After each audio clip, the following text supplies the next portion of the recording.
What does it take to build a training business so high in demand that you're turning away A-list celebrities who want to work with you?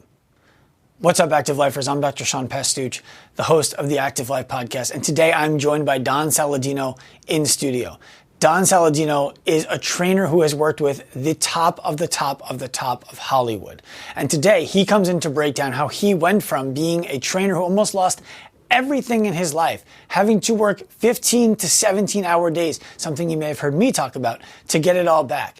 And how he went from being that person to the person who he is today, one of the most sought after trainers in the world. You're not going to want to miss this episode.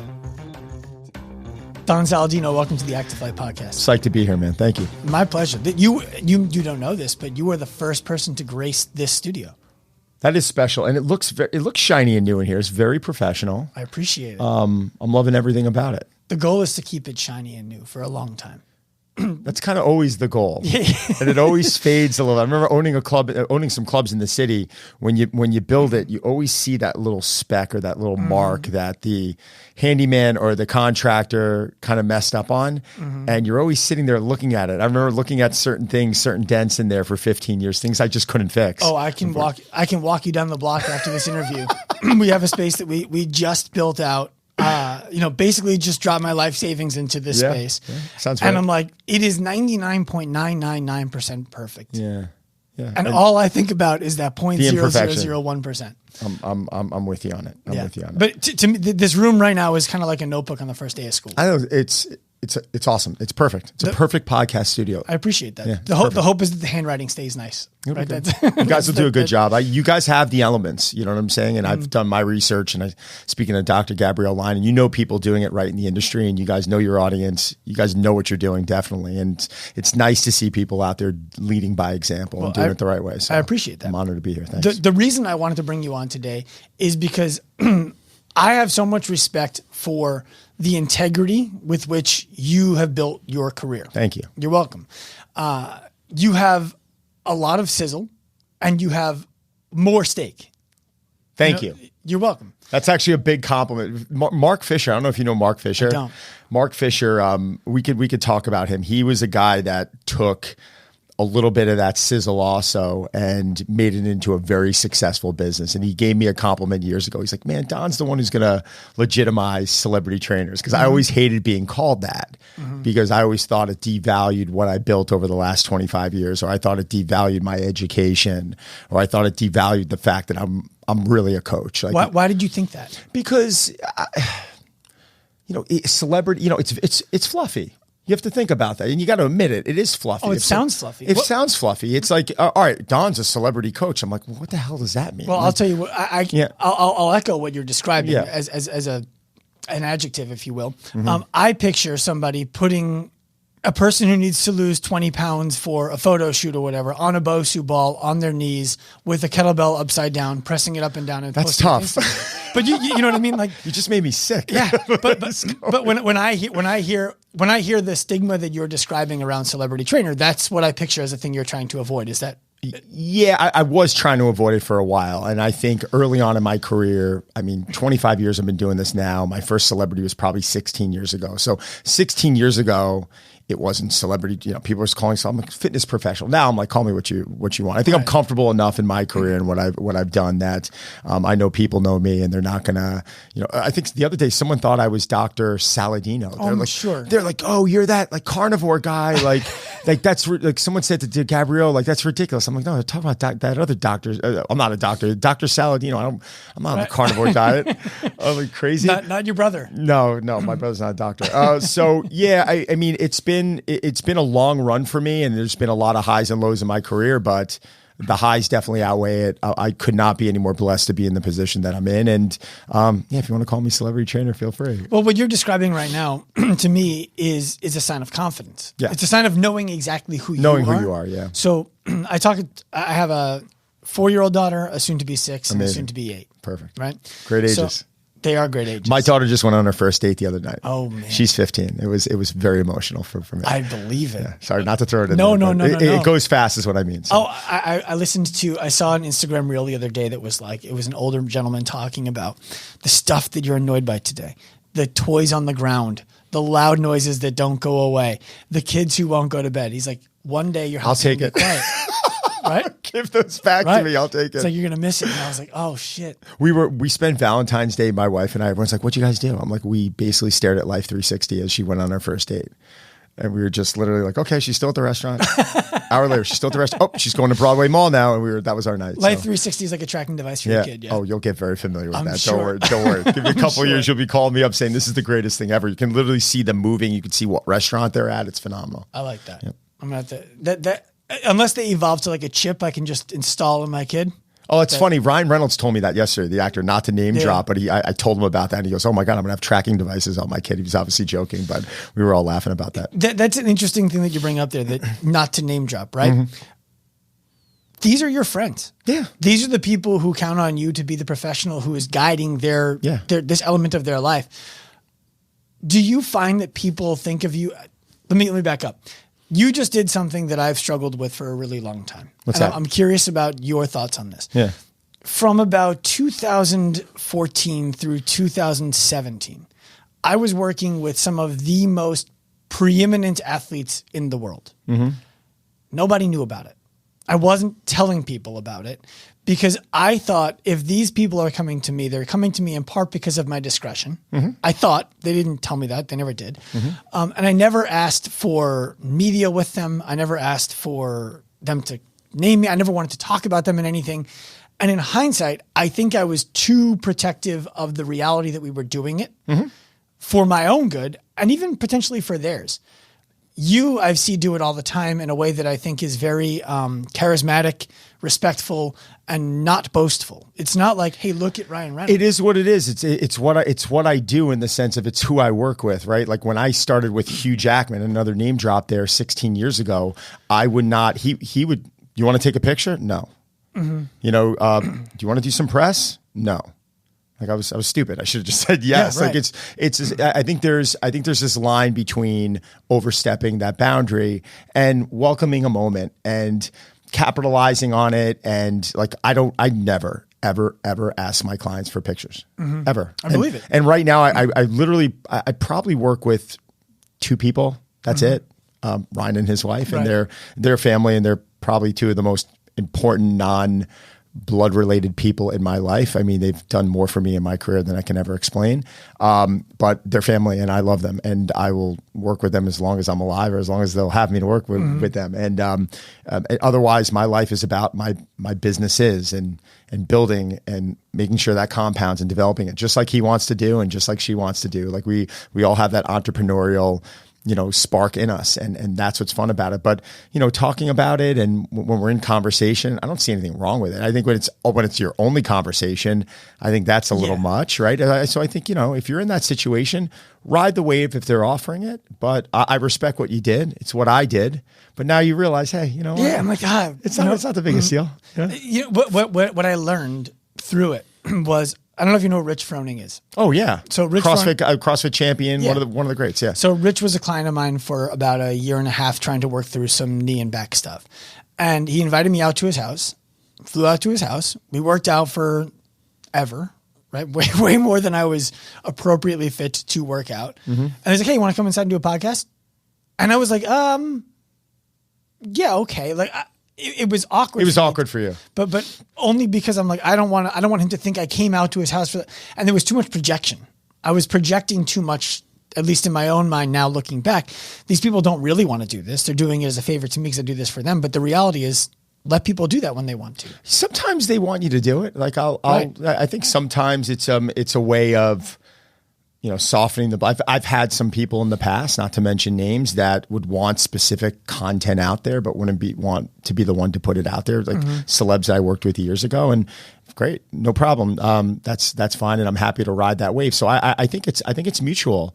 A lot of times, I think us as the coaches, we think that it's very one-sided. Granted, yes, like Ryan Reynolds does not need my content or marketing help. Let's be very clear there. But I think this is how the world turns, and I think if he had 1,000 Don Saladinos out there promoting him, it's not going to hurt, right? So, but no, I think he's turning around, and he's been very generous with his marketing advice, and I've got some great stories about it, but for another time.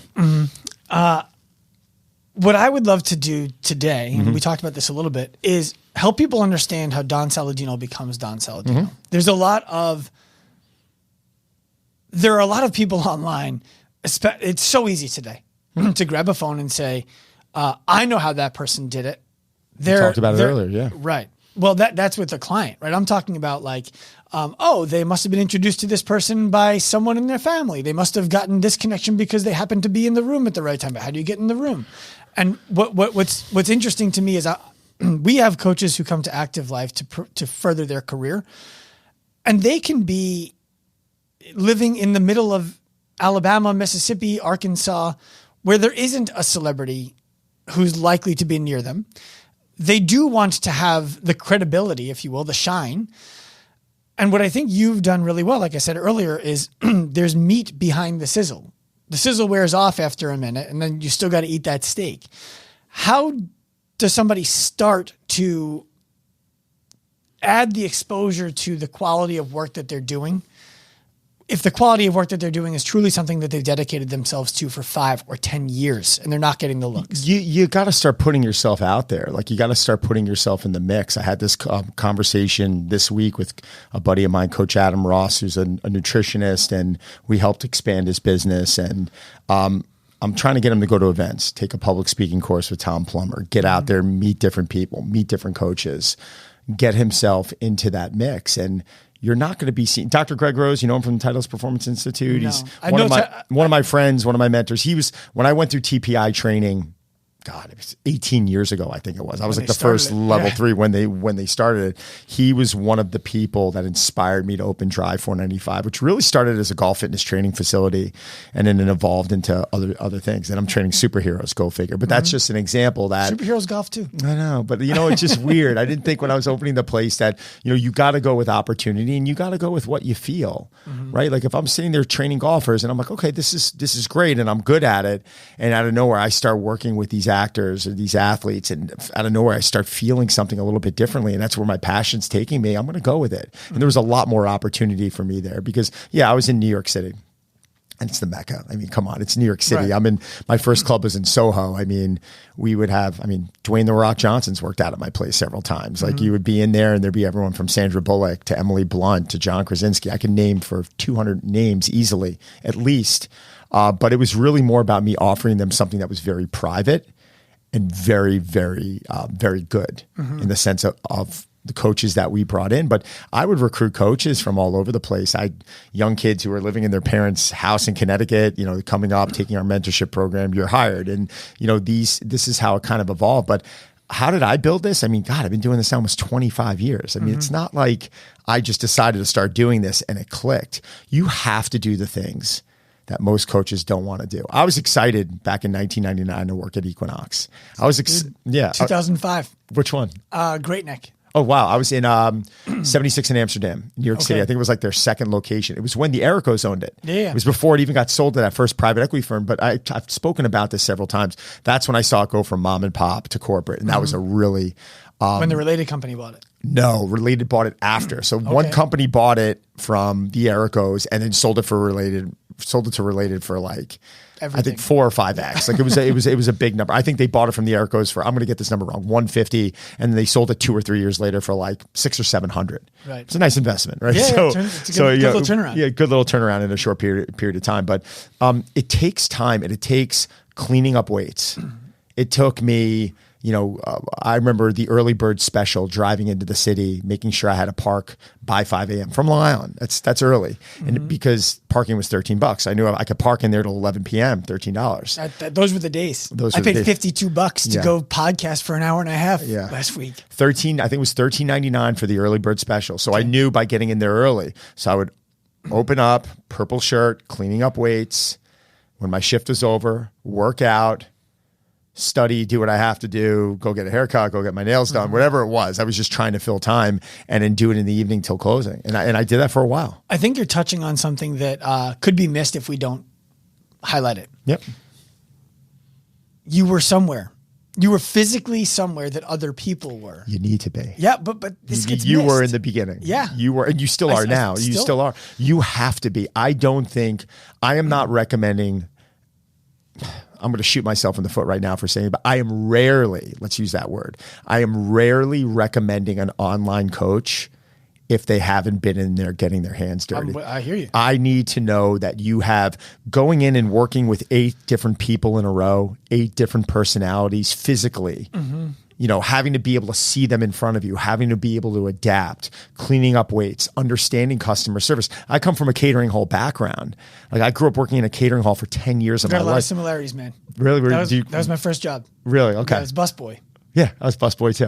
Busboy, prefab, call it what you want at a catering hall where we were serving 2,000 dinners a night. It was crazy. Yep. But being in that environment and seeing all the things that would go wrong. If 2,000 people in a catering hall one night, going to be a couple drunk people. You'd have to see situations diffused at a young age. You're looking at someone going, oh my God, I can't believe they just did that. It scars you. It really does. And it starts setting these things in your head where you start understanding how to adapt to different environments. You have to be in a physical facility. You can't, very rarely would I ever recommend someone just trying to go online. If they want to be a coach, go get a job at a big box facility. Go do your continuing education. Go take mentorship programs, internship programs. Take as many courses as possible. I don't care if you're going broke on it. You'll figure it out. But you need to be in that environment. Are you familiar with Patrick Bet David? Have you heard of him? Patrick who? Bet David. Bet David. No, I thought you were going to say Patrick Davidson, and I was like, yes. No, Patrick Bet David. So I'm not friends with him. We've never met. He is a guy he's a very successful businessman. He talks about what you're describing right now as paying your tuition. Yeah. And that's what you did. That's what I did. And I was underpaid, right? Forget about the catering hall jobs. My first training job was working at a bodybuilding centric gym. What'd you make? 16, 17 bucks a training session. Yeah. Something like that. At Equinox, I was one of the higher producing trainers that first year. I made $25K for the whole year. Yeah. So when I ended up, funny story-ish, I ended up leaving that gym where I was because unknowingly I sold a bag of steroids to a member. The guy was like, I want to buy a gym bag.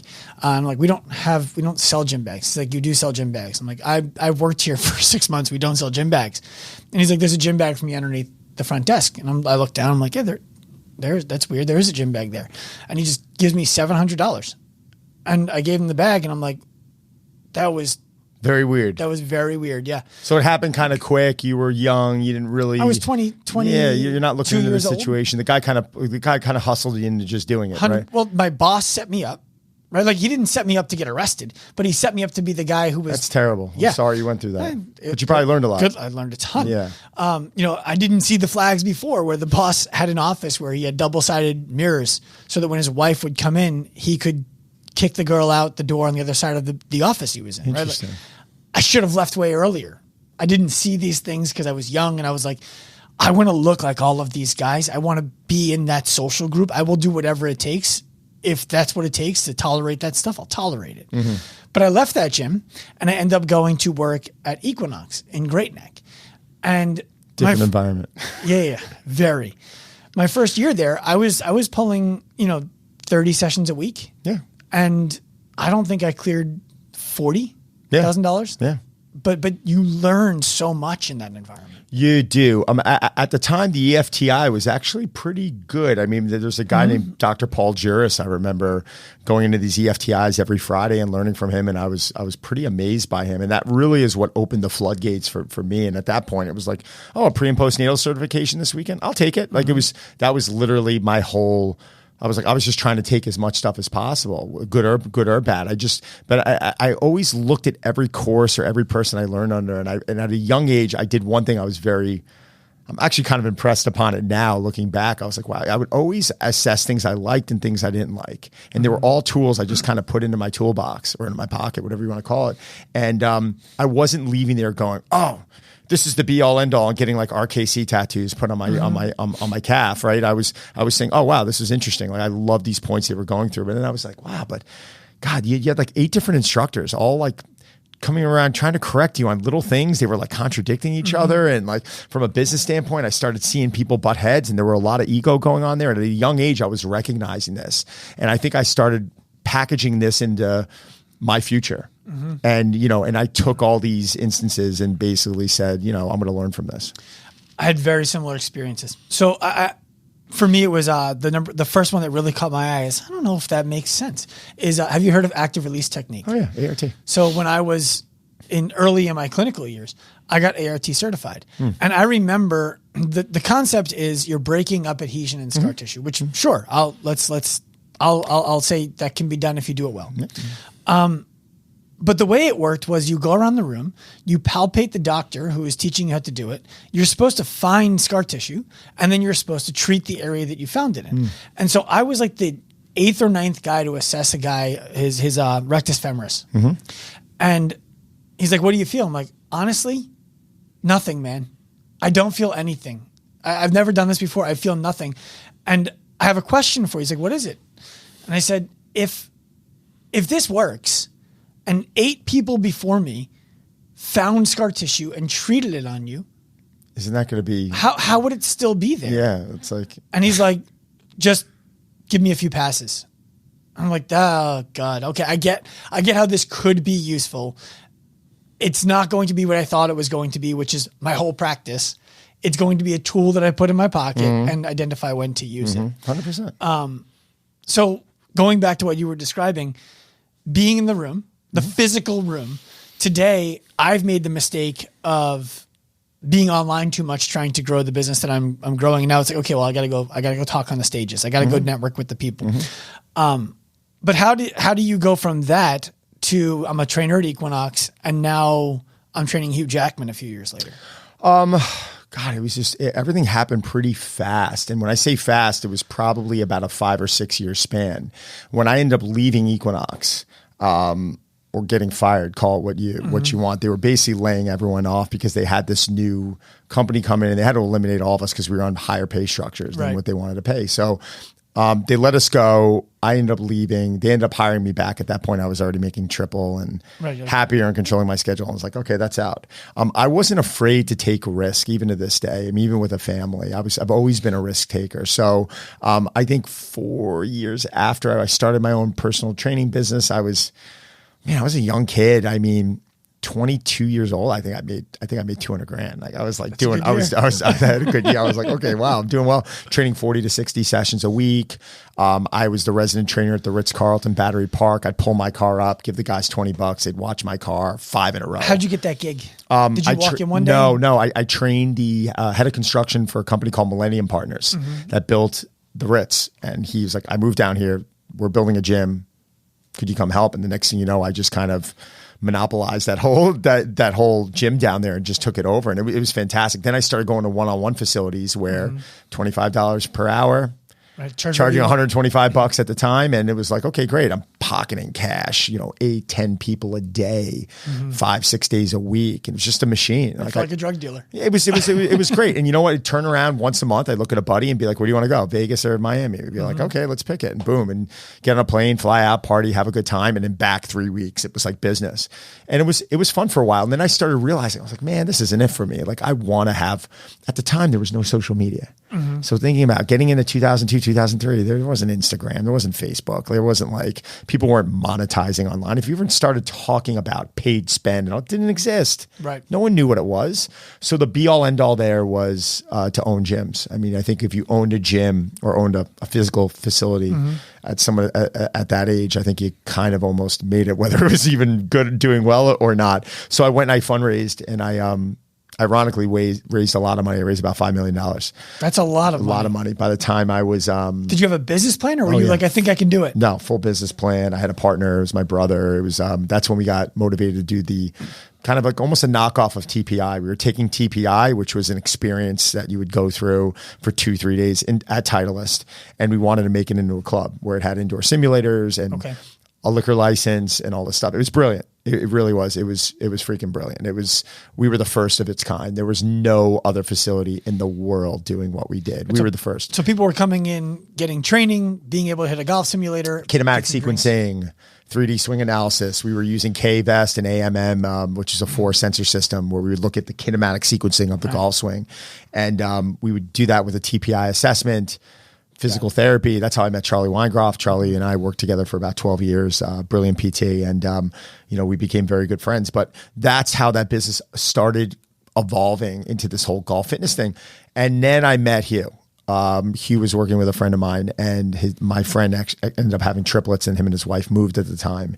And Hugh started working with me, and he knew, like, I always had a physique. I lived in this performance physique world. I think I was on my first cover in 2002. So, I was someone that prided myself on being strong, but also understanding a lot about nutrition. It evolved so much more after that because I really got into hormones and I really got into looking at the body internally and working with someone like Dr. Gabrielle. And it wasn't about eating chicken and rice with me. It was about allowing the body to become more powerful.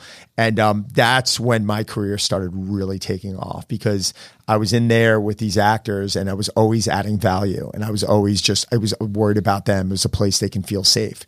And then the floodgates opened and people started like pouring in. I mean, it almost looked fake. Like, you can come in there on any given day, you'd see like 10 A-listers just training. People would have their shirts off, laughing. It didn't even matter. They were so comfortable. I didn't allow cameras on the floor. It was a really nice place.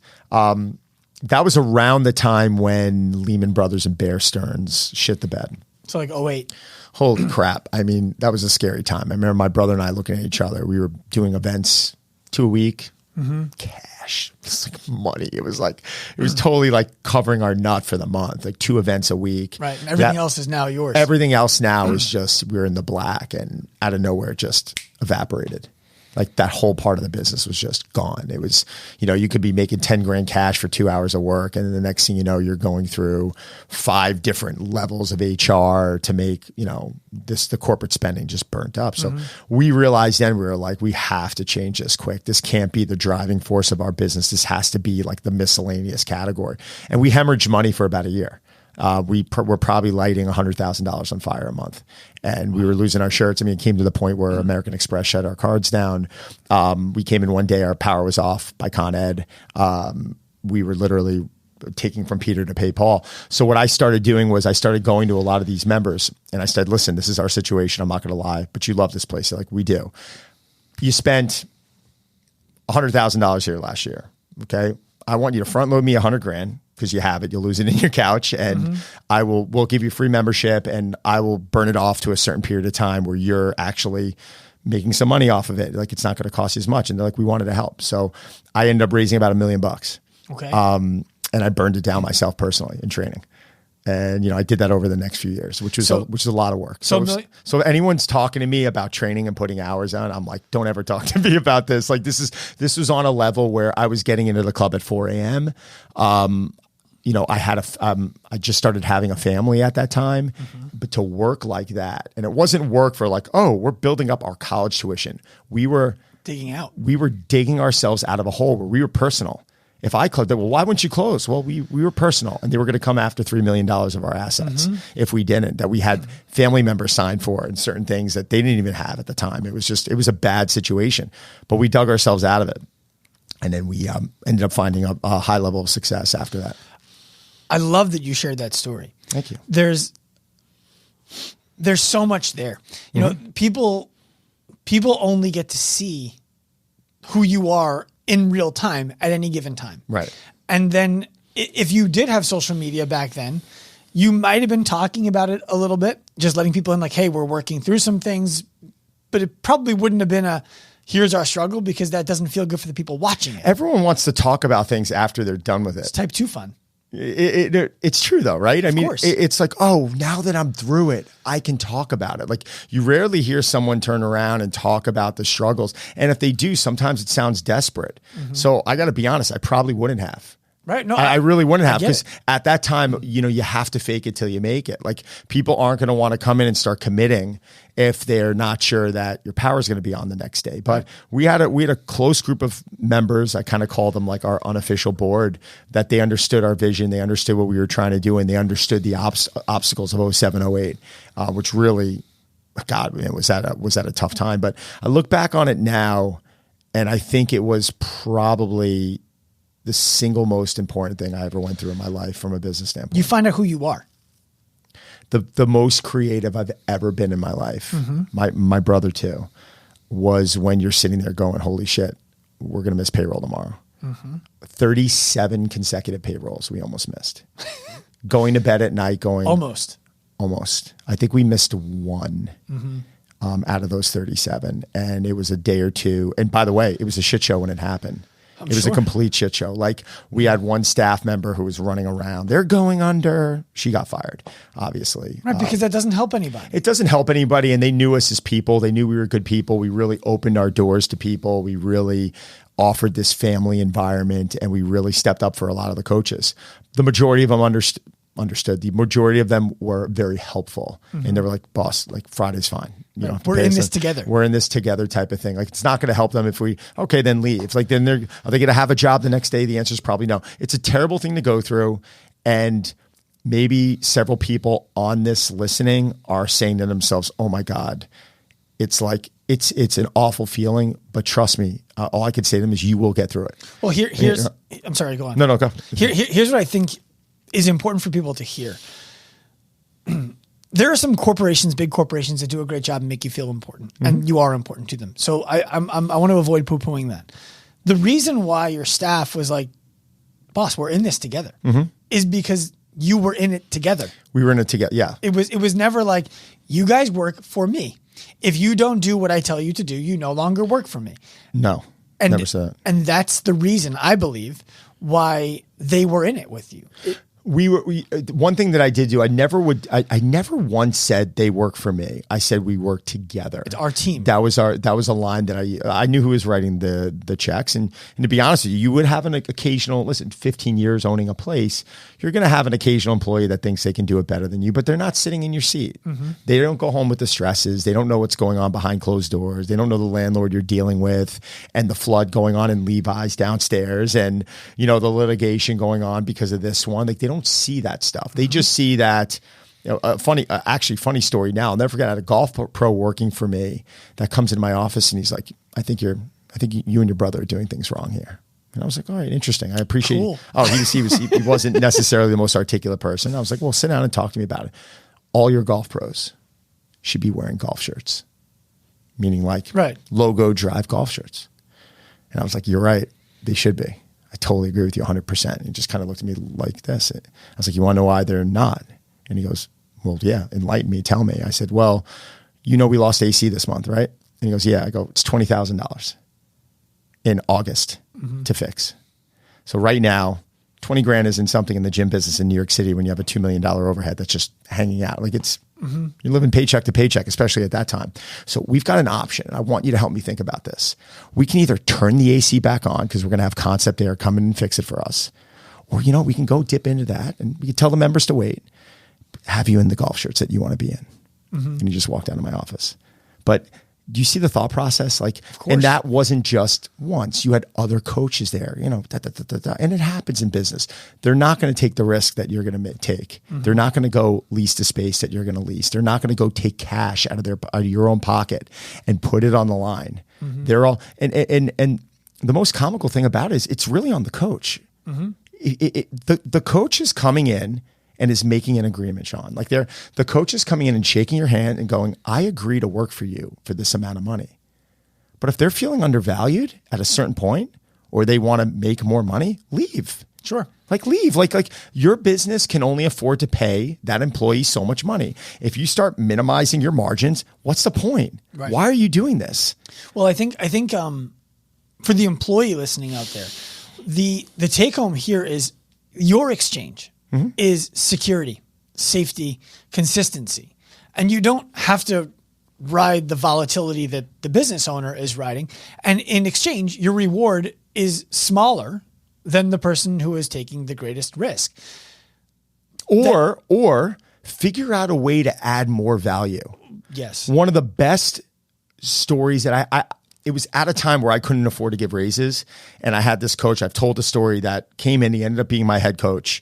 And fascinating story, by the way, really, really, really quick. This kid reached out to me 6 months consecutively because he wanted to work for me. I'm like, I think by the 6th time, I was like, how do I say no? This motherfucker, excuse my language. I'm like, you can use it. I'm like, this motherfucker, this guy is just he's just, it's unbelievable. And he was doing it in a way it wasn't annoying. And I call him up. I go, Chris, listen, do you want to work? You still want to work here? Because he said in the email, oh my God, yes, I said, Chris, this is the pay. I can't hand you people. This is the worst time of year for me to be doing this. Where are you living? Where is I just can't, but I want to bring in. He's like, don't worry about it. It's not your problem. He's like, I will be there. What time do you need me there? I said, I need you there at this time. I said, done. 2 years later, I had probably 30 trainers between 2 clubs. He was my head coach. He was my head coach. Every time he walked into my office every year, he had some type of a spreadsheet. And I go, fuck, I'm going to have to give this guy a raise right now. I don't know. He's like, because he would sit down and he would break down, this is what I'm doing. This is what I could be doing for you now. This is going to generate you X and I want Y. How do you say no to that? But that's the thing. He understood. I had a conversation with a team member yesterday, and he came about it exactly the right way. He was like, where can I add value so that I can make more money in this business? And I said, honestly, right now, I don't know, because I have not been thinking about how can I help you create value that I haven't been able to create myself, because I'm focused on where are we going, and your focus is on where are we. Yeah. And I need you to do that. And I appreciate that you do that. If you can look at where we are and figure out how we do the things that we're already doing faster, more efficaciously, more consistently, more in a way that has more empathy to it, such that our clients start to refer more often, our coaches have more bandwidth for clients. How could I not pay you for that? 100%. But because you're smart also, because you understand the value of it. And people, the one thing that I was told from Equinox back in 99 when it got taken over, and it was a bad message, and I'm sure they would never say this today. I'm sure of it. I'm positive. Yeah, I'm positive. I don't speak New Year's Day. I had the GM walk into a room. The GM walked into a room of 45 coaches, smart coaches, Paul Frediani, Annette Lang, like coaches that were working on their PhDs. Like it was impressive. It was the place to be at the time. And she looked at us and she went, "You're all expendable." The first words out of her mouth. So dumb. And it was the worst and best message at the same time. It was the worst the way she delivered it. She didn't have to say it that way. Awful, awful, awful leadership right there. But she was right. She was 100% right. Well, and that was something that I thought about my whole career. And I said, you know what? I will be replaced by everyone at some point. It's going to happen. And that allowed me to show this level of humility. I think it was important. I think the more valuable way for leaders to say something like that is, if you were to leave, we would find a way to replace you. We wouldn't be happy about it, but we would find a way to replace you. We would be forced to. Because if I was to look at our team and say to any of them, you're expendable, I would be completely full of shit. Oh yeah. They're not expendable. And at the same time, if they left, got hit by a bus, whatever it would be. God forbid, right? Yeah, right, sure. We would have to replace them. Which and then after a period of time, guess what? You will be fine. Yes. And that was I don't want to say lesson drill. It was a terrible message, but it allowed me to think about things a certain way. The one thing I never did in my position was I walked around with a big head on. You never did, or you did not? Never did. Never did. I mean, did I make bad decisions? Did I articulate messages incorrectly early in my career? Hell yeah. Did I say things to coaches and I'm like, well, why did I say that? Did I then reconcile later on, years later, because it weighed on me? Sure, I did. That's what I believe in doing. I believe in life. We got to learn from our mistakes. But there was a little bit of truth to what she was saying back then. Sure. Well, I haven't trained a client in about 7 years. Good for you. And I recently, I miss it sometimes. Yeah. It's one of those, every bit of energy I would put towards that is a bit of energy away from what I'm trying to do more completely. It's tough. Yeah.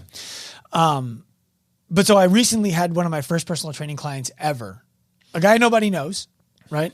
Very successful, but nobody knows him online. I had him in for a podcast to talk about why would you take a chance on a 22-year-old idiot who didn't know, like I had you power clean.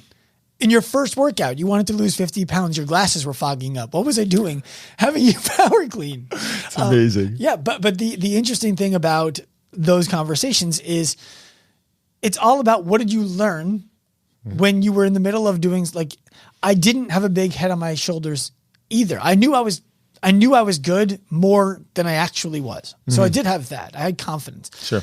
But I remember really having some disdain in a negative way for the trainers who would build their business doing what I viewed as like dance choreography with hot chicks up and down the middle of the Equinox floor. I was like, I don't want to build a business like that. That woman's not getting fitter. There's no plan for her. Right. And so I ended up working with all of the clients who nobody else knew how to or was interested in working with. Right. The people with frozen shoulder, the people with ALS. The island of misfit toys, you know, in a way. There were days I came in and left the gym wrinkled because I spent the whole day in the pool. Trying to fix. Oh, yeah, exactly. And a lot of trainers are like, we have a pool. Now that's an exaggeration, right? It's an exaggeration, but I love it. People would go to the pool to hide. Right. And they'd find me training a client. They'd be like, can I work with you? Yeah. Interesting. But so what I want to go back to your story there. A few lessons I've picked up so far on how to become Don Saladino. Number one, be in the place where people are. Yeah. Number two, take chances.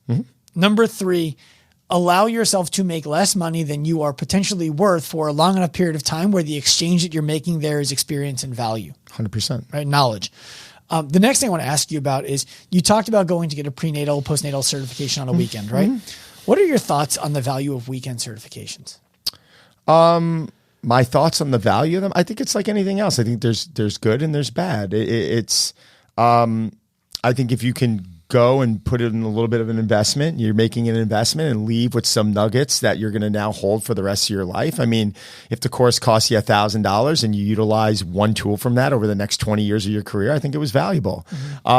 But like anything else, it's like when we were talking about CrossFit earlier. What do you think about CrossFit? Well, what do I think about restaurants? There's good restaurants and there's bad restaurants. There's good courses, there's bad courses. But an interesting lesson that I put one of my coaches through years ago is he was almost bashing one of the speakers at an event that we were in. He was like, oh, this guy's terrible. I'm not going to listen to him. I was like, again, now we're all going in. Right. And he's like, why? There's 600 people in this room. So we're going to go in and we're going to sit through this for 75 minutes and we're going to talk about afterwards what we gain from his talk. And the guy's not a bad coach. He just, things were a little bit fluffier than what this trainer believed in. So he immediately was kind of poo-pooing it, right? But you know, you go into the room with someone who's got 600 people, 1,000 people. Why? What is their draw? What can you learn from them? You know, I know coaches that are continually taking weekend certifications and they're continuing education. Like, okay, you've done 200 hours of continuing certs and mentorship programs. That's fantastic. But have you taken a public speaking course? And they're like, no. And I'm like, okay, like interesting. Like, have you, anyone ever assess you on camera? Like some of the things that I went through were almost, I don't want to say by accident, but some of the best drills in my life were back in 2010 when I started shooting for Revolution Golf. Justin Tupper, one of my closest friends to this day, was the CEO of this company. He ended up building this business in the garage of his parents' house in Beaufort, South Carolina. That's where they shot Forrest Gump. Those scenes where he was sitting in, I think it's where they shot scenes of Forrest Gump. And I think it was when he was eating the chocolates and talking to the lady. Life was like, I think that was but I know a portion of it was shot in Beaufort. Not like it even matters. But he started this golf online company. They ended up selling the golf channel for like a big number. And 2010, we were in Drive and he would come in with his camera crew and I started shooting these golf videos. And that's why I still work with Golf Channel. I mean, this is 12 years later. I'm still with Golf Channel, but my experience of being on camera really came down to Justin being behind the camera with the videographer. And Dave Lavery, one of the videographers who just shot me a couple months ago, was shooting me back in 2010. It's crazy. But I remember Justin looking at me and being like, dude, stare at the lens. Think of who's the person you're most comfortable with in your life. If you were instructing this to right now, who do you see? And whoever it was, my mom, it doesn't matter. And I just looked at that camera and I just saw the picture of my mom in there the entire time. And I just had a conversation and it became very authentic for me. And then I'd go back and watch the video and be like, oh my God, I just kept saying the word, there was a word I kept saying over and over. I must have said it like 50 times in the video. And I was like, I'm never going to say that word ever again. I can't believe I'm forgetting it. It'll come to me in a second, but you learn from those. And then every year goes by and there's this evolution. Like that's not something like you're not going to take a bottle of red wine and be like, okay, it's mature. Like it needs years, right? Like I needed years. It didn't matter. You're not fast tracking this stuff. You have to make mistakes. You have to go back into that video. You have to look at things you did wrong. And that's the evolution. I feel like that's the evolution of a coach. I think who's going to be both doing it brick and mortar and online. Well, so the next lesson there is to consistently audit your own quality. Yep. Right. So I had a similar experience. I would ask my general manager, the personal training manager at Equinox, to come out and watch sessions. I'm like, please don't stand next to me because I don't want the client to know that you're watching, but I would love for you to watch me train the client in this particular thing and tell me how I can do a better job. Smart. Right. So little As long as he was good. He was good. I still have a lot of respect for him. Good. Awesome. Then after that, I was putting on, the next thing is really putting on seminars for coaches. That was the next level of what I was doing. And I would have a mentor of mine come and watch in the back and just tell, how could I speak better to the audience? And I remember one of the most valuable things he taught me was he's like, you went up there, you assumed they all know who you were because they were in the room, and you did not share any of your background. They want to know He's right. who you, yeah. Right. So I said, well, what do I do? I go up there and I'm like, hey, it felt egotistical to you. Yes. Yes. I get it. I was there with you. And he's like, so just ask them permission to share your story. Yeah. And they're all gonna be like, yes, please. And so I did. And it's like, oh, wow. Okay. They are interested in that. Then you watch the videos, the first early videos that you were in. You're like, oh God, what was I thinking with that hair? Why was I shooting into the light? Yeah. Like every word ends in an up note. Then you have someone you just keep going. Oh yeah. I'll never forget my first talk at Perform Better 10 years ago. I look in the crowd and Mike Boyle's sitting there and I'm like, holy shit, Mike Boyle's listening to me talk. I didn't even know him then. Right. And we go on the panel afterwards and I'm sitting next to him and he's like, nice job. I said, Mike, thank you so much. So great to see you out there. I said, Mike, what do you think I could do to improve? And he goes, no, I thought you did good. I go, Mike. And he goes, after this is over, let's go grab a beer. I was like, okay, done. So we went down into Fleming's at the convention center in Rhode Island. I think we drank about how many 6 Bud Lights he likes to drink.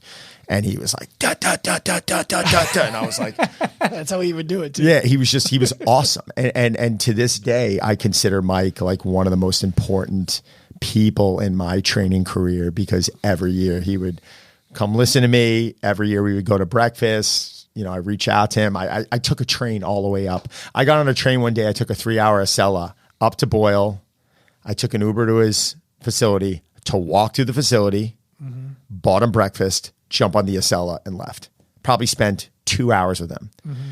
How many people are going to do that? You would. Yeah. I would, but most people, it's a lot of time. And oh my God, the Acela ticket, that's going to cost me like a couple $100.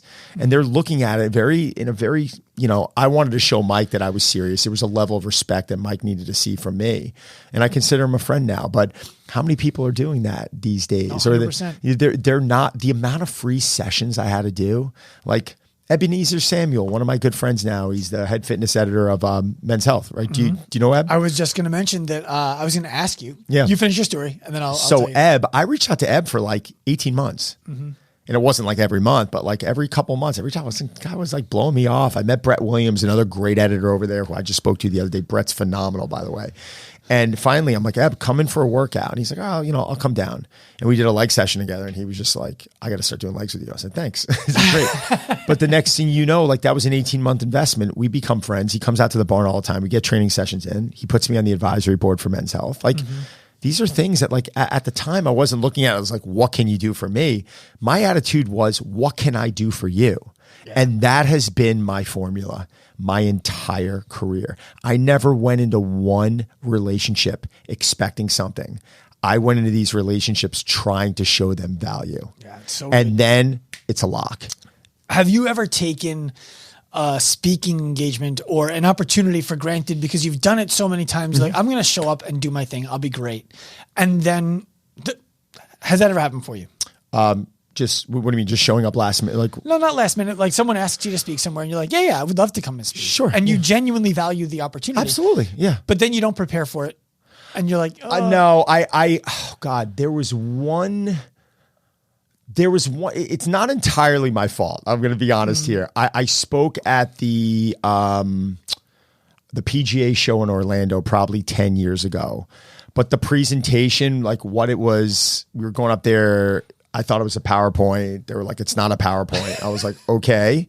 I was like, what is it? You're on the stage. We don't want you having any visuals up there. It's just going to be a talk. And so suddenly that changes. So I got out there and I think I left that talk saying to myself, I could have done a better job. And I remember that upset me because I want to go up there. I want to do my best showing. Now, my first talk at Perform Better 10 years ago, damn, I don't know if you remember your first talk, right?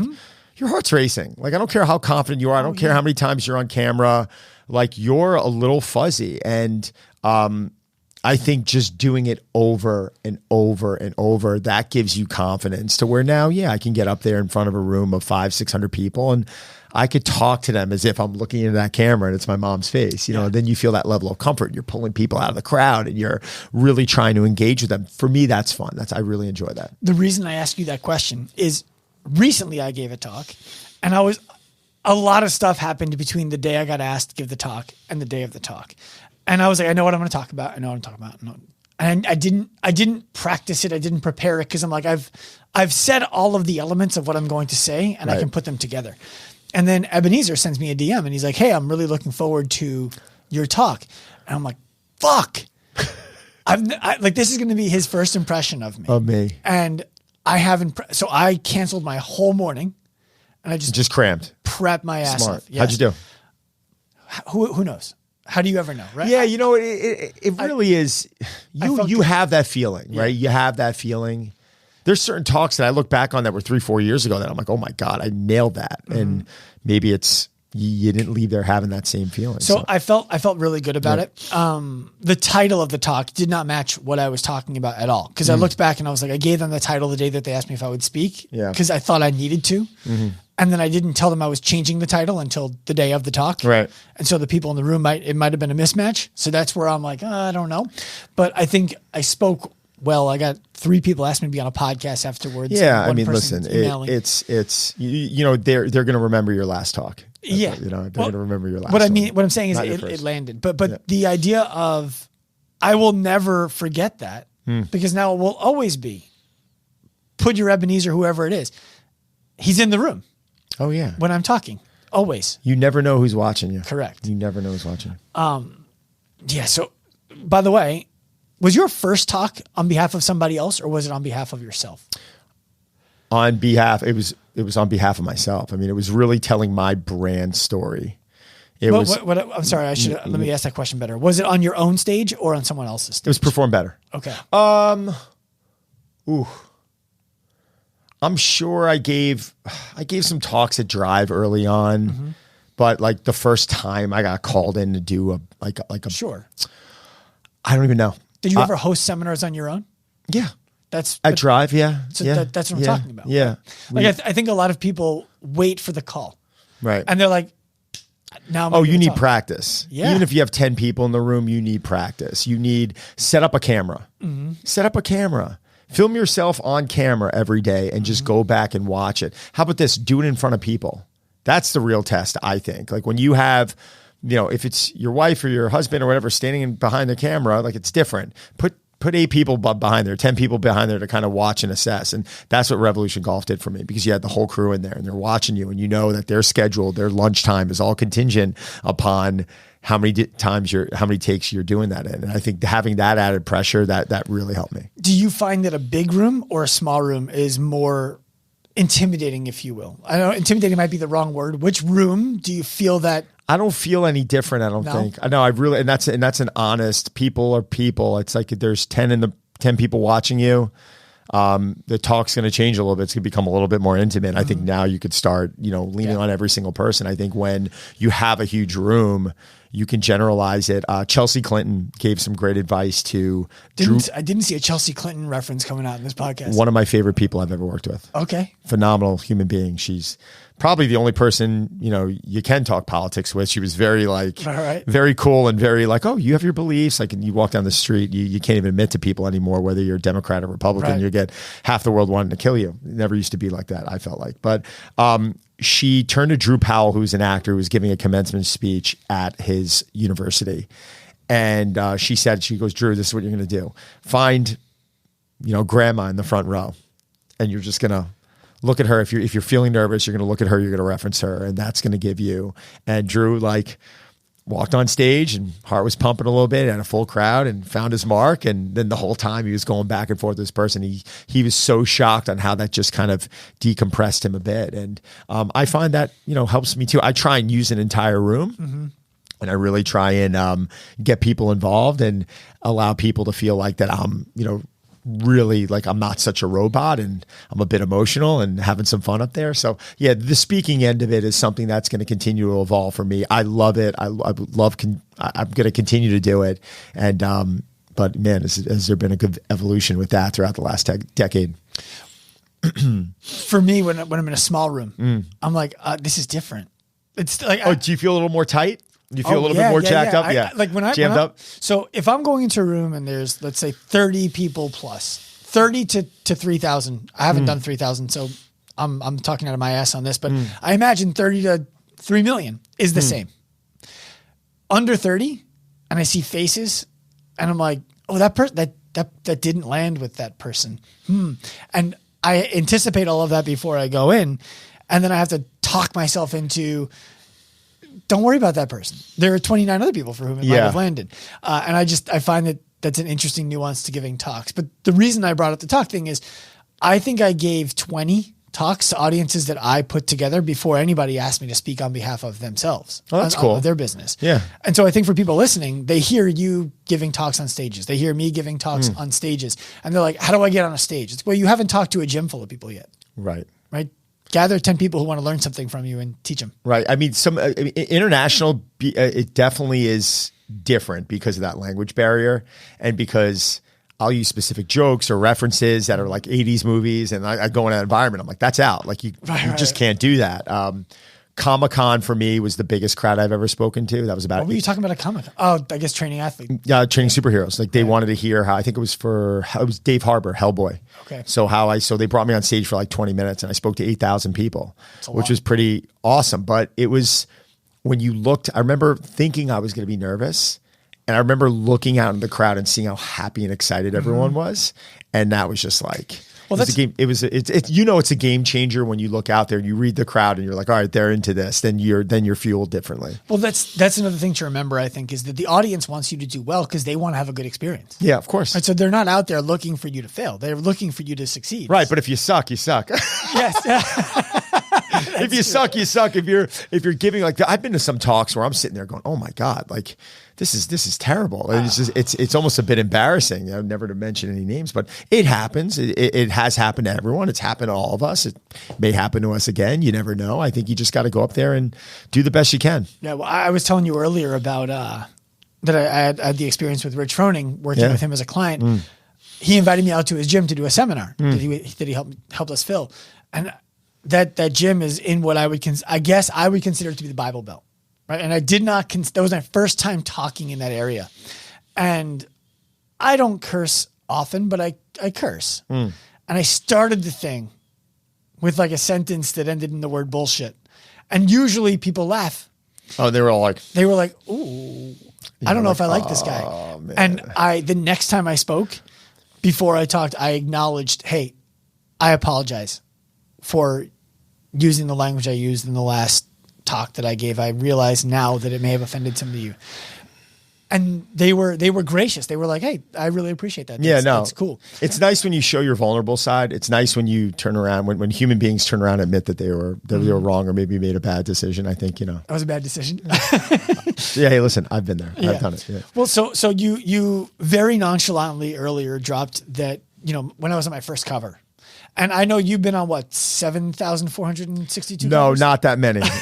That's my buddy Frank Seppi, who I train a lot with. He's been on over 500 covers now. I probably, who knows really? I mean, I know I've probably been on at least a dozen, but what they start doing is they start taking covers like Muscle and Fitness. I saw it in like Japan and it's the same cover, but it's, in Japanese. And you're like, okay. And then out of nowhere, I see Coach Magazine, the cover. I'm like, how the hell did they get that? What? That's the same picture. No, it's a different picture. But I was like, I never shot that cover. I'm like, where'd they get that from? It's like things, but it's the covers are covers. And, I've done Muscle Fitness twice in the last since 2018. I think I did two Muscle Fitness and Men's Health since 2018. And before that, there was a bunch as well. How do you get found for that? No, I'm asking. I don't belong on the cover. It's not. You got a good frame on you, man. Come on. Listen, I'm not knocking myself down, but I put less emphasis on my aesthetics and a little bit more emphasis on do I like eating that than you probably do. You work out more often than I do. It's your priorities are adjacent and close to mine. So what I'm asking is the covers I want to be on ultimately, not today, I don't deserve them yet, are the Forbes, the Entrepreneur. Yeah, those would be great. Right? And even a Men's Health, but not for my physique, for the business that I built and the disruption that we're creating. I don't know. I don't think I was on those last 3 covers I mentioned. I wasn't on it. I don't think for my physique. I have a good physique, but for what you're doing. Right. I think it's more about the business I've created and how I've pivoted and, just this. So how do you get there? Because these are those relationships we were talking about. These are, positioning yourself with, different people, different publications. I mean, listen, media, these publications, I mean, a lot of them are struggling. I mean, covers aren't, they're out there, but they're moving digital now and they're not as popular and I don't think they have that cachet that they had back in the 80s and 90s. Right. But I think but I could tell you right now, like, yeah, listen, my physique is good, but I admit there's a million people out there with maybe a better physique than maybe professional competitors, et cetera. But that's why I asked the question, because you didn't get on strictly for your physique. No, right, and it definitely helped. Let's not get it twisted here. It definitely helped. No doubt about it. But yeah, I think it was more the story. I think it was more the story. I think they were able to tie in a lot of what I do. I think a lot of the celebrities are, when they come into me, most of them are in this vulnerable position. Most of them, how do I get to where you are? And I think, you are your business card when you're in it. Like I'm not coming to you for PT if you're a mess, right? If you're like, oh, I have back pain and shoulder pain. It's like suddenly you're like, well, how the hell is this guy going to be able to help me if he can't help himself, right? It's the reality of it. Yeah, it's always been my line. You are your business card. So I think that's been a big driving factor of my business and what it is I've been doing. And I think it's been attractive to the publications because I have massaged these relationships. I am not sitting there going, what am I getting paid to come in and do this 3-hour commitment with you guys? I don't care. It's like, what are they going to pay me? $250, $500? Like, is it really going to move the needle for me? I don't even give a shit. Like, it doesn't, I don't say that egotistically. I'm just saying that, like, no, this is more about me coming up big for someone who needs me, who's part of that. And the relationship. And then one day it's like, okay, we may have an opportunity here. You might be perfect for it. It's like, you want to be in people's heads. You don't want to just reach out to people when you need something.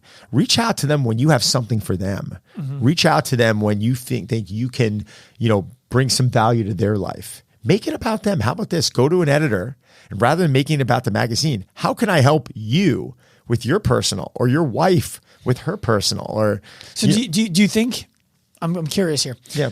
Because I do what you're describing right now all the time. And I mix up different approaches. Sure. Do you think going in and asking the question, how can I help you, is the best way to go? Or do you think going in and saying something like, for example, I heard you on this podcast, say this thing to this person. I believe I have a solution for you if the following is true. I like that better. Okay. I like that a lot better. I just like, hey, by the way, I heard your knee's been ripped up. Right. Like, do me a favor, pick a day, come down, spend an hour and a half. I'll bring in lunch. Let's see if we can move the needle a little bit. And let's see if we can get you out there feeling better. And I'll send you a list of things to do on your own. I think that's the play. Right. Not asking, don't ask for anything. And that's like, I'm gone. Well, and then I don't know, guess what? You will get burned. If you do that to 10 people, 7 of them are going to take it for granted.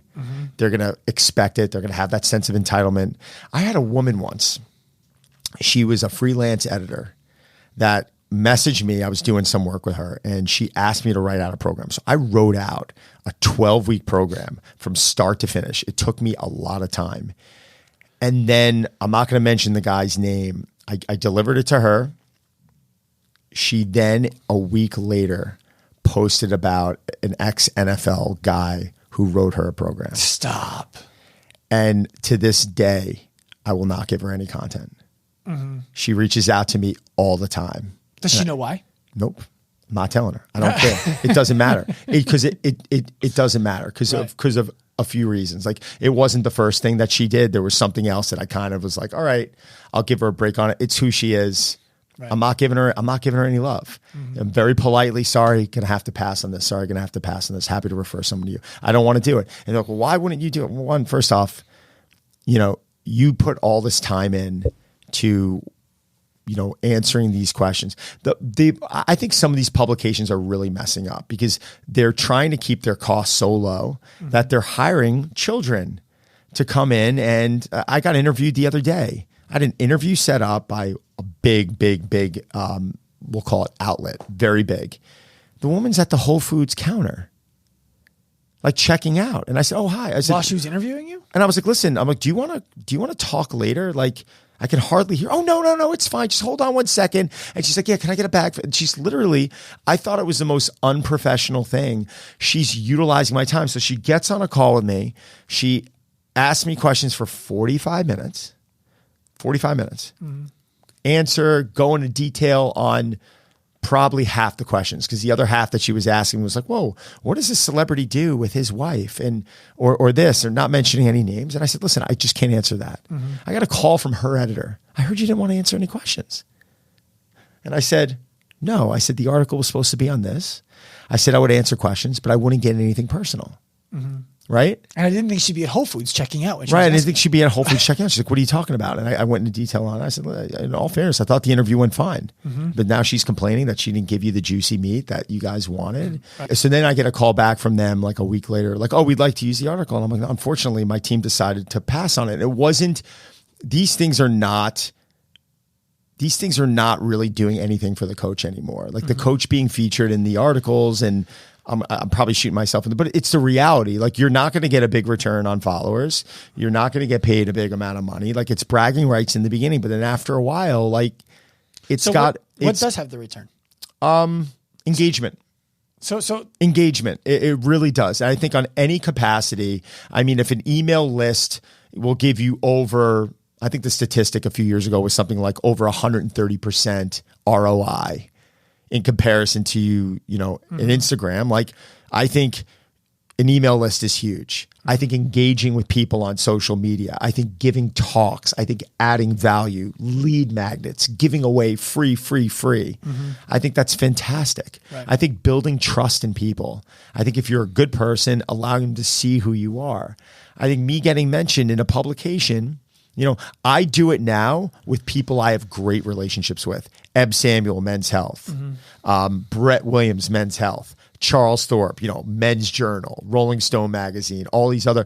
There are certain editors out there we have great relationships with, and they put me in a great light, and I'm grateful for it. You start aligning with people that have, that have your best interest, and they want to put you in the best light. And I have to make decisions now. Where's my time going? I'm not interested in going and talking about one of my clients' personal information. It's not what I do. I'm a coach, and if I can add value, and someone can turn around and decide to put it in a light that I feel proud of, then we can do business together. But if I'm giving an interview on an app, and suddenly it's like Blake Lively's trainer tells all, it's like, this one has nothing to do with the other. This was clickbait. Like, it just, I'm not going to put myself in those situations anymore. And I think that's something that I really had to learn over the last 20 plus years. I think it's a really valuable lesson. It is, because don't sell yourself short. Don't devalue what it is you do and the years that you put into your business to now suddenly, someone is just interested in exposing you in a certain way where it's going to drag more eyeballs to their page. And I think the young coach, or the coach that's trying to get noticed, is very quick to pull the trigger. When I say that, I mean like, oh, I'll take anything. Be thoughtful about it. Pad that relationship, have an understanding. How are they going to, I've had companies come in and do full day shoots in my facility for free. And they mentioned the name of my club in the spine of the magazine and spelled it wrong. Come on. Right. Like, this is not my first rodeo here. After a certain period of time, if I sound aggressive, or if I sound, I'm not. It's just, I'm very hard on these points. You start looking at this, and business has to be handled differently. A publication can't keep turning around saying, whoa, 50 billion, we have a viewership of 50 million people. Like, okay, like, what's your conversion? Like, this is business. Like, if I'm going to give my time and give my information, and then you're not mentioning anything that I'm talking about, and you're spelling the name of my club wrong, what's the point? Yep. Right. Well, there's a mistake that I made earlier, and you're speaking to it really well right now. I wrote for an article called Train Magazine. I remember Train. Right. Yeah. So I did it for like 6 months, and then I didn't get a return. I was like, I'm out. That was dumb. What you're describing right now. Different. What's that? It's different what I'm describing right now. Well, it's very different. But the big thing about what you're describing is, from what I'm hearing, you want to work with people who are professional, who are going to be prepared, who are going to treat the relationship in a way that they want another opportunity to see you. I want to trust. Yes. I want to trust. I want to know that I'm working with people that are going to not only have to, accomplish what they need to accomplish, but they're going to also look out for my best interest as well. That's what business relationships are. Mm-hmm. That's how the world is built. We said something earlier. I'm not self-made. I've legitimately had so much help along the way.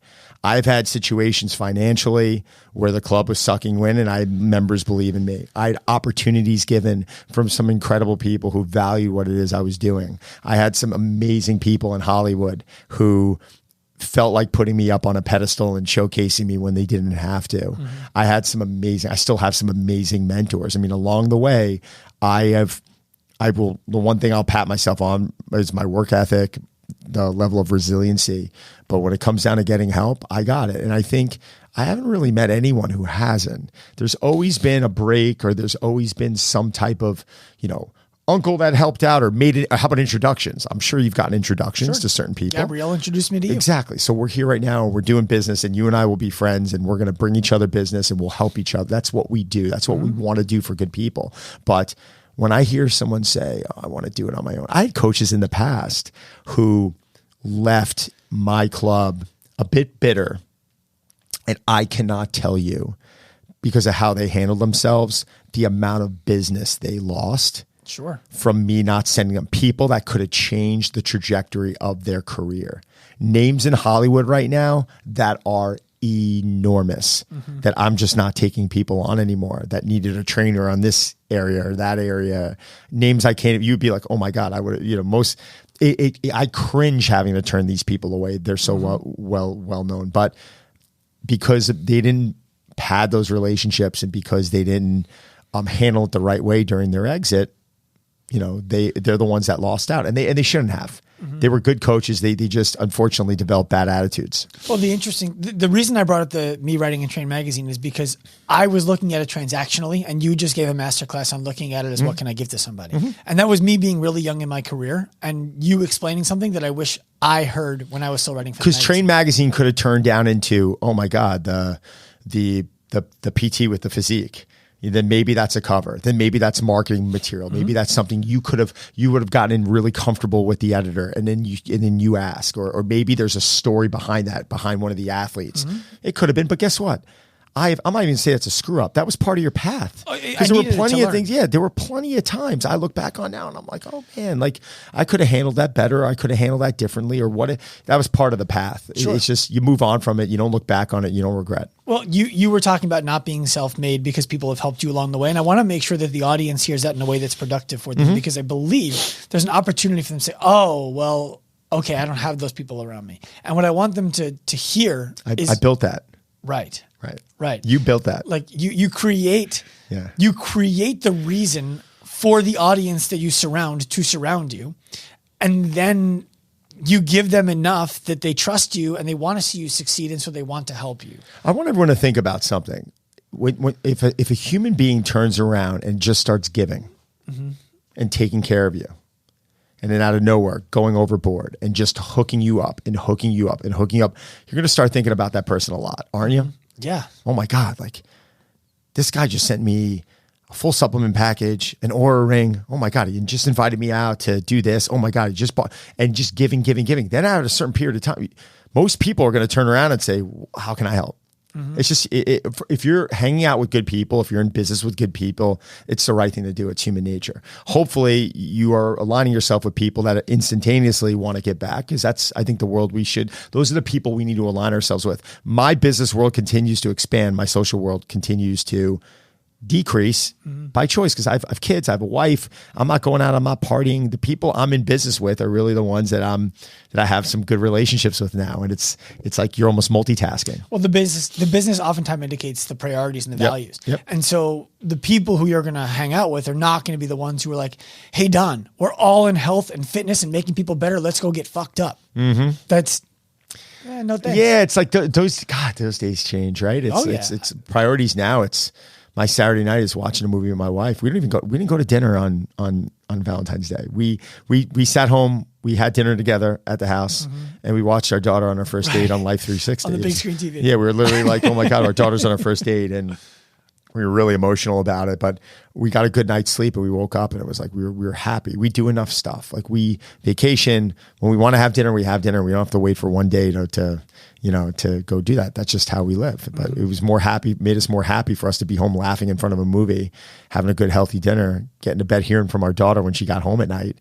How did it go? And my son sat around, the four of us sat around. It was cute. It's a moment we'll never forget. So what's more important to me, that moment or if we went to dinner together? And did you ask her if you kissed her? I did. She said they hugged. Okay. I was like, yes. Perfect. I'm like, did he try to kiss you? She's like, oh my God, it was so awkward. She's like, it was just, but I don't know. It was very cute. You mentioned something earlier that I want to come back to that I don't think is a big deal for the podcast, but I felt like I needed to say it.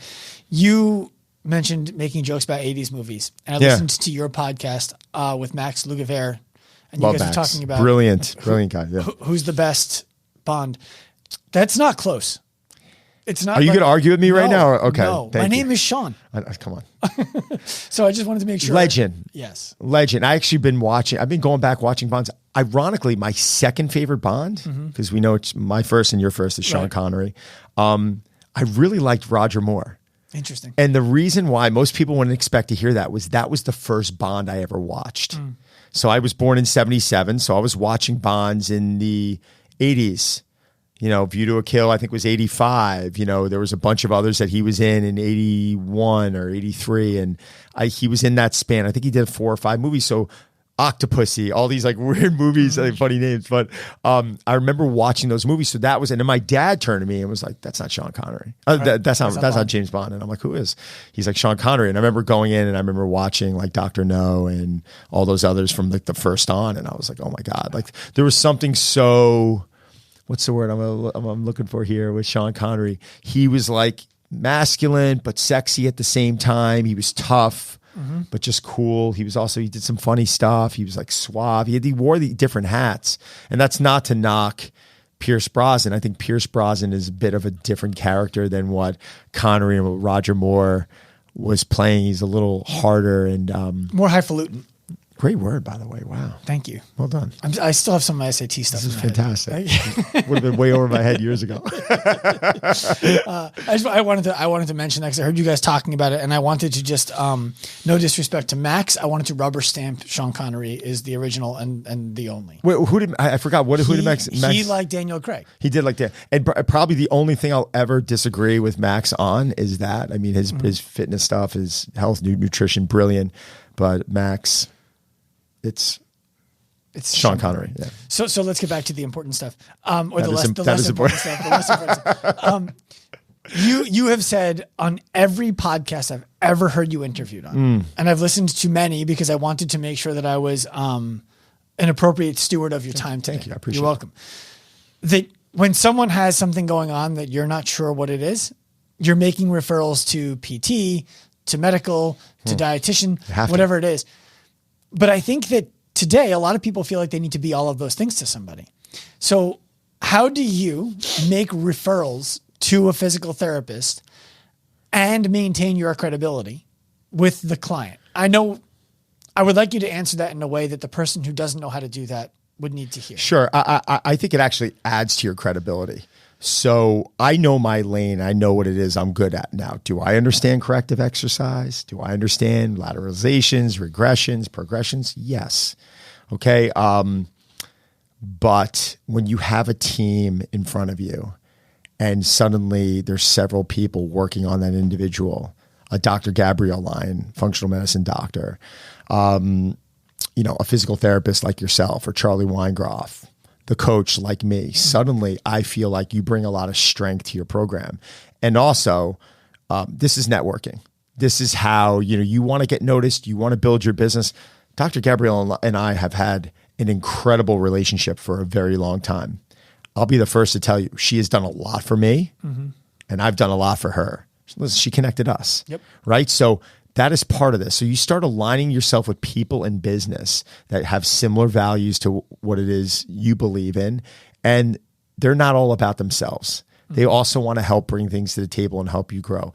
I love the trainer PT matchup. I have been doing that at my club when I had my club for 15 years. Since 2005, I had some PTs in early on, and we would pull them onto the floor. And we would have, if there were red flags at the time, we were doing a functional movement screening, and red flags, the PT would come on, like, all right, Charlie, can you get this person on the table? Can we give him a few minutes? John so-and-so, do me a favor, just give us, no, great. I'm in the office. I'm learning from Charlie. I'm listening to him talk. He's going, listen, do me a favor, stay away from knee dominant right now. We could do a lot of hinging. We could do squatting to the box, vertical knee tib, certain details. Great. I got a plan. What do you want me to work on in the warm up? He gives me some information. We have info now. It's go time. And now you have this team approach that adds value to what it is you're doing. I never once looked at that as, oh my God, I'm going to be put in the inferior position. I need to feel superior.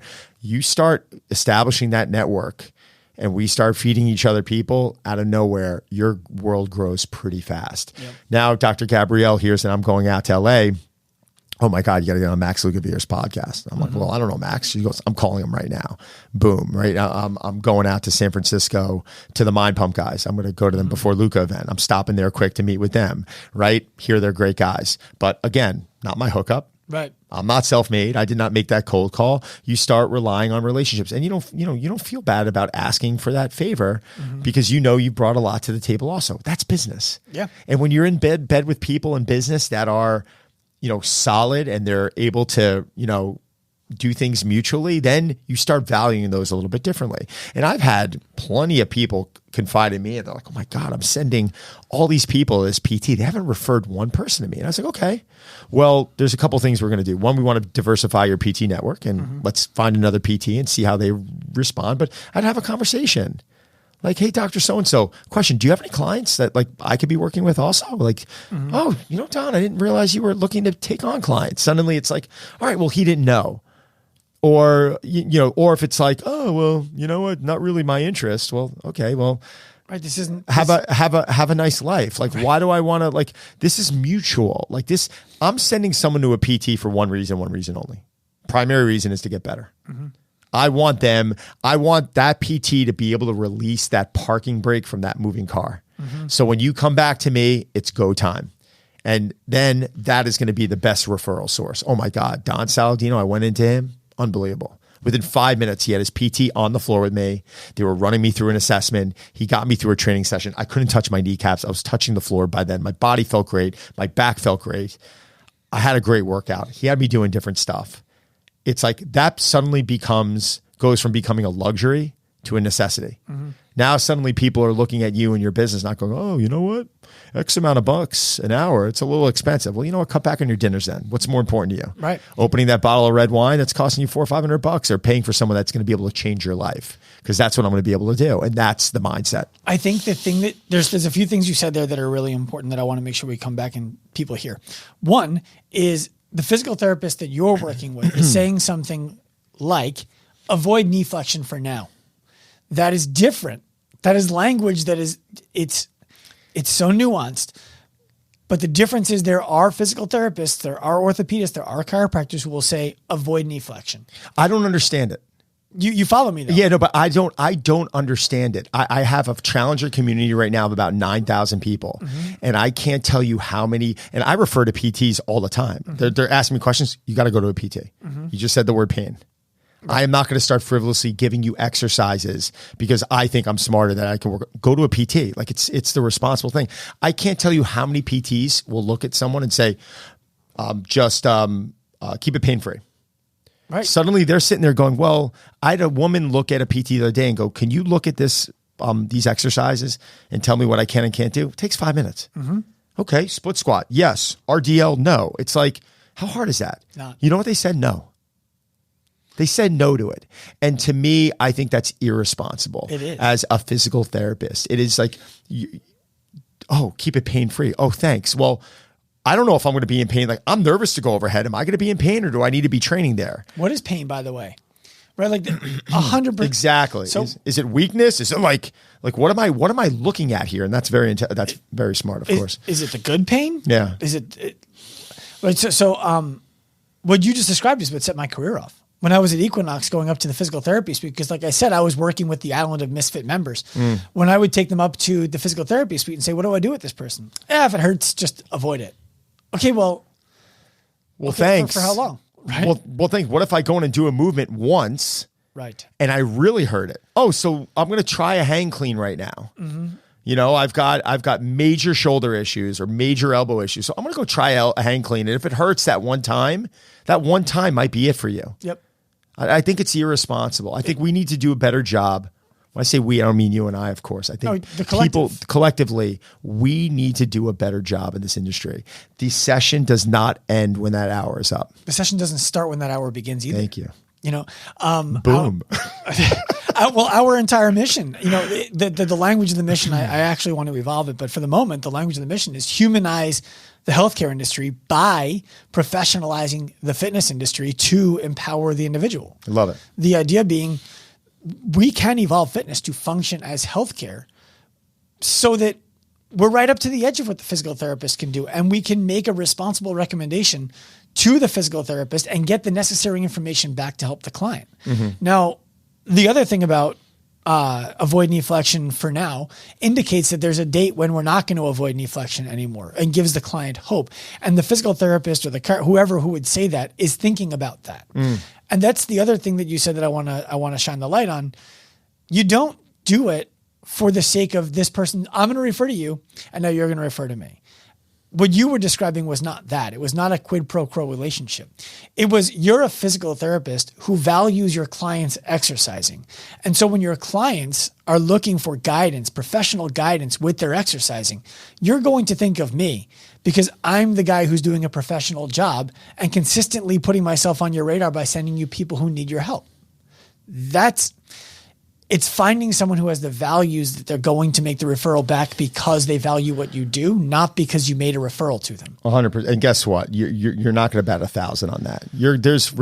Look at all the relationships in your life that probably just aren't valuable to you anymore. They're just people that come and go in your life. It sounds like a terrible thing to say, but it's the reality of it. Your focus has changed. Your viewpoint on life changes, where you want to spend your time changes. And, you know, I think in business, a lot of us get afraid, you know, to go and take that first step. It's like when you're dating, like there's a reason why you don't just meet someone like, oh, wow, she looks great. Like, let's get married. Like, no, you date to experiment, to see how you guys are together. And then guess what?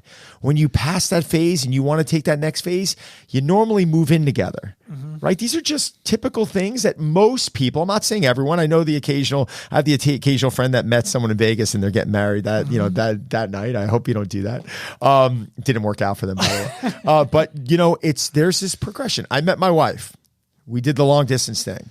I turned to her, I said, listen, do you want to move in? She moved in. She moved from Vegas. She moved in with me. We lived together for a year. We got engaged for a year. We got married. Like we were, you know, in love, all this great stuff. But, you know, you are doing things in this progression. It's with business. Things are going to work out. They're not going to work out. You're going to go and you're going to be a great person, or you're going to refer someone to someone and they're not going to care. People just are not going to do the right thing in life. And that is okay. But it doesn't mean you have to put up with it. And that's all I'm saying. It's like if you recognize that and they're not aligned with what it is you're doing, guess what? Stop referring people to them and find someone else. Open your network up. Turn around and start referring to 3 different physical therapists. See who you like. See who has the best bedside manner. Who's going to, you know, be attentive. I've people this day now I'll refer to. They'll follow up with me in a few weeks. By the way, thank you for the referral. And just want you to know, so-and-so is doing great. We've eliminated them from back pain. We have them training right now. Everything is awesome. Grateful. Right. Holy shit. Wow. Did you just send me a Lamborghini, or was it just, I mean, that note right there, that was it. Wow. I am so blown away by that person's professionalism, their follow-up process. And how about this? Every once in a while, hey, Don, just checking in. Hope your family's doing well. Was thinking about you the other day. Keep killing it. That's another thing. Now that person's on my radar. You know what, man? I've always liked that guy. I've always liked that woman. Like, oh, you know what? Ironically speaking, I had a coach reach out to me to do that recently, to check in with me. And I handed him one of the biggest names in Hollywood. I said, how's work going? He goes, I'm out from PT school right now. I want to pick up some training clients on the weekend. I want to pick up some training clients. I was like, is your book completely open? He goes, completely open. And he worked for me for 4 years. And I was like, dude, do you want to train so-and-so? And he's like, huh? I can't even mention the name. If I mention the name right now, you'd be like, holy shit. He's working with the guy now 4 or 5 days a week and his wife. Just because, ironically, he followed up with me on that given day. Yeah. Well, there's an interesting lesson there. I struggle with that because I have struggled with that in the past. I'm like, what am I supposed to say? Hey, just thought about you, wanted to say hi. Yeah. And that's yes. Yeah. Right? That's it. Yeah. One message a day. Choose one name a day you're going to shoot a text to. I did it today to a buddy of mine. Actually, I'm sorry. I did it yesterday. Hey, man, my first client ever. My first client ever 25 years ago, I'm still really close with. Just checking in. Hope you're well. Miss you, man. And he just said, hey, man, just got separated, down in the Caribbean right now, chilling out. And I was like, oh, man. And I'm following up with him. Like, let's talk when you're back, right? I'm not asking him for everything.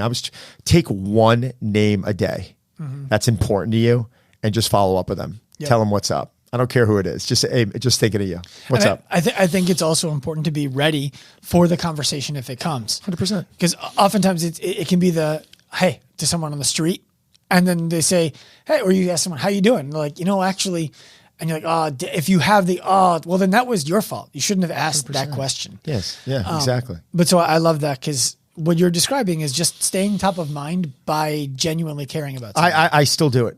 I still I could be on the freaking toilet for God's sakes, and out of nowhere, it's just boom, text. It's like, it doesn't matter. It's just, I think we need more of that. Well, if someone comes through your mind, what's the downside of telling them I was just thinking about you, man. My mind. Yeah. Just want to say hi. Yeah, exactly. Yeah. It's easy. It is. That part is easy. It's easy.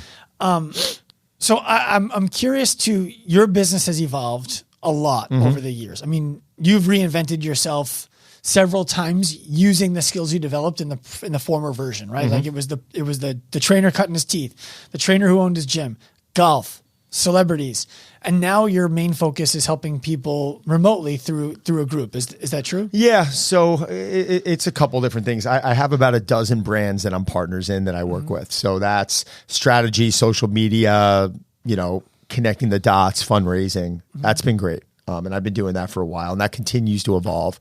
I have my challenger community, which we're going to be hitting about 9,000 people in that community, and that's fantastic, and that's been great to us. We sell programs globally. We do paid spend behind that. We sell that globally. I also I'm partners in an app company, and I think we have something. I don't even know the total number. It's at least 2,000 members part of that. And what kind of app? It's a company called Playbook. I'm an equity holder in that company, and it's basically just an app where you get your programs for the year.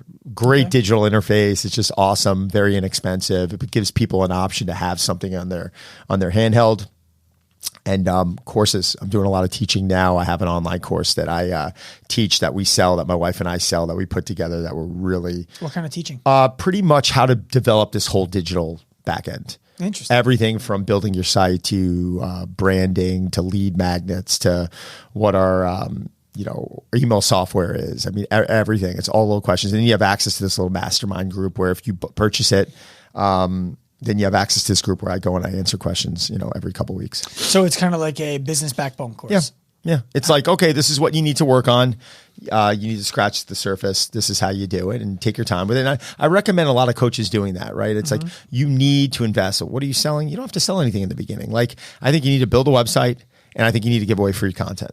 Keep a website as that. Like, allow people to have a place where they can go, because all of these brands, all of these publications are going to type your name into Google, and they want to see what pops up. If there's nothing that pops up, in my opinion, they're going to think you're irrelevant. It's just how the world works. Right. So I think, at least designing a website, on that website, collecting emails, and making sure that they have some type of a lead magnet, some type of free content, I think is really important. I did that through the pandemic. I think you might have heard me talk about this, but March 16th was told that we had to close Drive.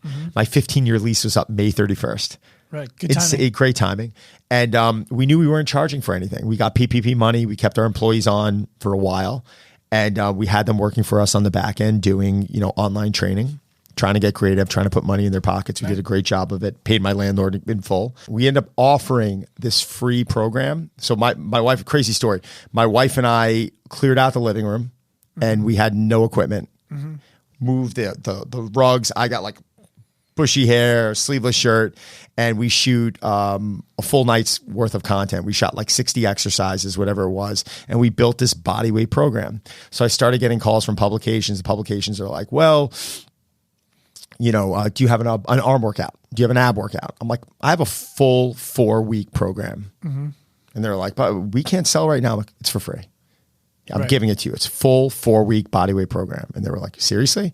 I'm like, absolutely. So I gave it to every publication that called me that month. I probably did 120 live workouts in 30 days.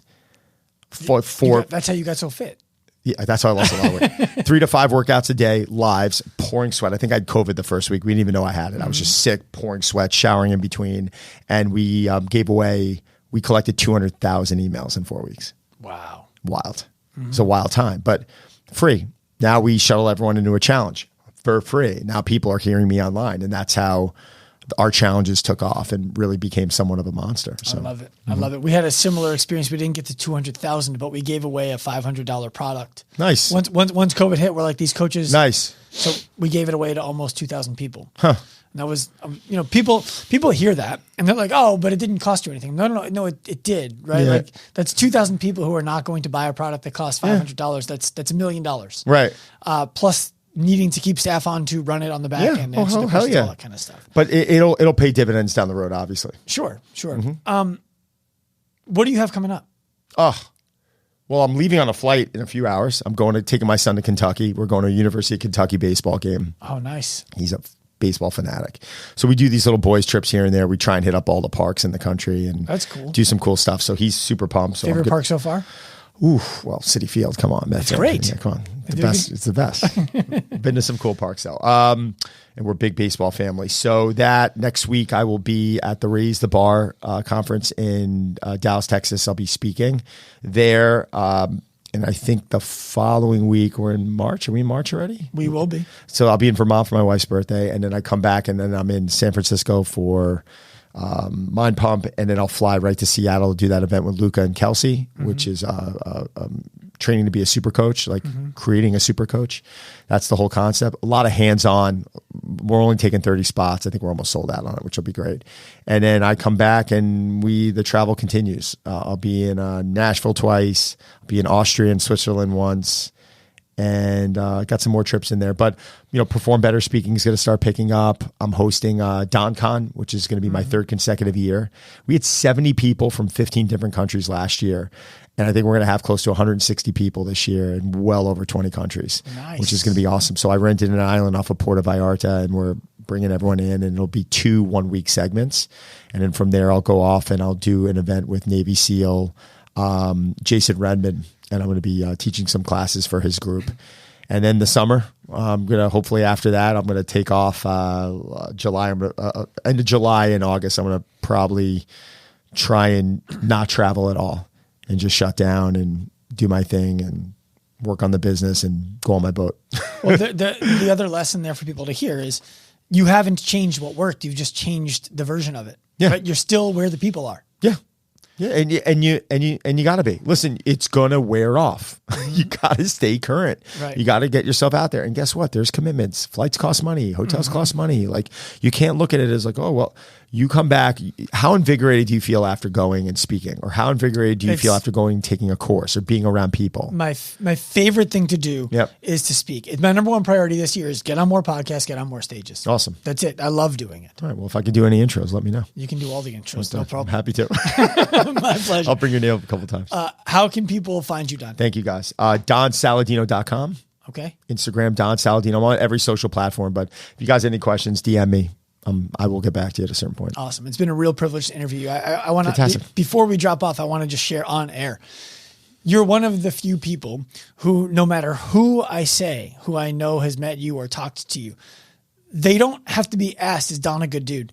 They're like, oh, you're talking to Don Saladino? Best guy ever. Thank you. Your reputation is sterling. From Thank you. Gabrielle Thank to you. Luca to Bruno. Everybody just speaks highly of Well, him. I say the same thing about those people. And I say the same thing about you now. It's like you start wanting to surround yourself with these people. Like I'm not interested in doing work with someone that doesn't have that same type of reputation. That's just who we are. I think if we align ourselves with the stars, we're going to be, held to that standard. And so I thank you for bringing me on. Love what you're doing. Love what you guys are doing. And can't wait to get you out to the barn. I'm excited. All right, brother. Thanks, man. Don. I hope you enjoyed this episode of the Active Life Podcast. Please remember, give us a hand, rate it, review it wherever you listen to shows. We are on a mission to humanize the healthcare industry by professionalizing the fitness industry to empower the individual to live a life unlimited by the way that their body looks, feels, or performs. If you are inspired by that mission and want to jump on the wagon, find us anywhere. Active Life Professional on Instagram, Active Life RX on Instagram. Come to me personally at Dr. Sean Pastuch. We want to welcome you onto the train. We want you to be a part of the mission. We want to offer you the opportunity to pursue this right alongside us. We're inspired by your effort, and we hope to help you in your journey. Turn pro.